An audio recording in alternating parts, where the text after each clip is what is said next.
J'ai été interpellé par une question que m'a fait parvenir un d'entre vous, Daniel. Il m'écrit: quand la Russie a franchi la frontière de l'Ukraine, on a crié. On a dit que c'était une violation du droit international. Alors les sanctions sont tombées. L'Occident s'est levé d'un seul bloc. Puis Israël a frappé l'Iran, sans procès, sans mandat, juste des missiles dans la nuit.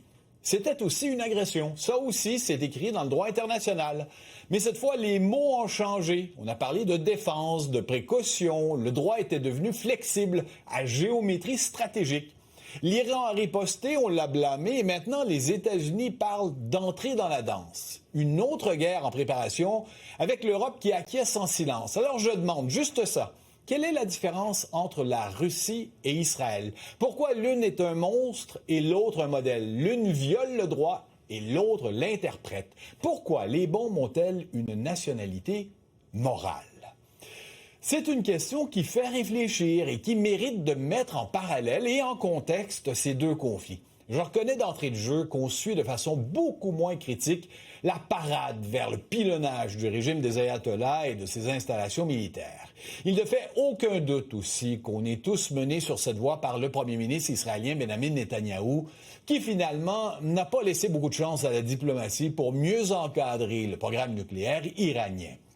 En y allant avec la méthode forte, il s'est assuré qu'on parle moins de la tragédie qui se déroule à Gaza, j'y reviens tantôt, et de ses propres problèmes politiques et personnels, réussissant avec ses raids contre l'Iran à rassembler les Israéliens autour de lui. En d'autres mots, c'est aussi une attaque intéressée que Netanyahou a lancée sur l'Iran. Dans ce sens, Daniel, je ne dirai surtout pas que le premier ministre israélien est un modèle. Mais côte à côte, l'invasion de l'Ukraine et le bombardement de l'Iran, à part les vraies victimes et les vrais dommages qui sont provoqués, ce sont deux dynamiques très différentes. L'Ukraine ne menaçait pas la Russie, n'avait pas de programme nucléaire ou de programme de développement de missiles balistiques pour porter la guerre loin de ses frontières. Les Ukrainiens, de manière maladroite, cherchaient et cherchent encore à construire une société, une démocratie semblable à la nôtre où les minorités, les femmes, les opposants au gouvernement vivent librement. Face à cette Ukraine moderne, la Russie, elle, est dirigée par un homme, Vladimir Poutine, qui s'est débarrassé de ses adversaires, qui essaie de réécrire l'histoire en prétendant que le peuple ukrainien, que la culture ukrainienne, que l'identité ukrainienne, ça n'existe pas. Et qu'en conséquence, ça mérite d'être attaqué, envahi, détruit, que les enfants de cette société peuvent être tout bonnement kidnappés et envoyés en Russie pour en faire de bons petits Russes. Israël, c'est sûr, a toujours été sur la défensive. D'abord à cause du refus de ses voisins arabes de reconnaître sa légitimité. Mais Benjamin Netanyahou, celui qui a dirigé Israël plus longtemps que tout autre premier ministre, a adopté une position offensive, avec ce qu'on voit maintenant, le développement exponentiel des colonies en Cisjordanie occupée et la réduction en cendres de la bande de Gaza avec les dizaines de milliers de morts palestiniens qu'elle entraîne. Ces bombes-là ne sont pas plus morales que celles qui tombent sur l'Ukraine. L'Iran, dans tout ça, toutefois, n'a rien fait pour inspirer de la sympathie.